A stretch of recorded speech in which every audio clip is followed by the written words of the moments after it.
Just coming back with another quick video. Today we've got a Sears KSX Super 35mm film camera.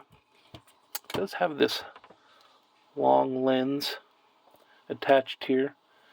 It also has a Toyo Optics auto teleconverter there to attach the two together.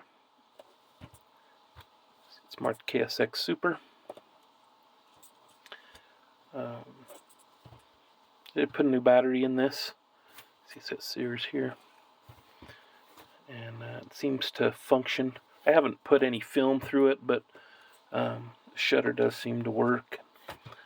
As you can see here, it was made in Japan, and it says 79 here.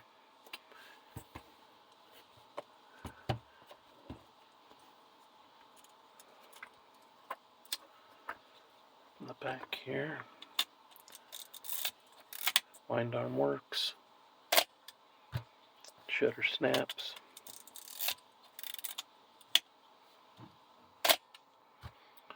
So that's about it. Pretty good condition overall.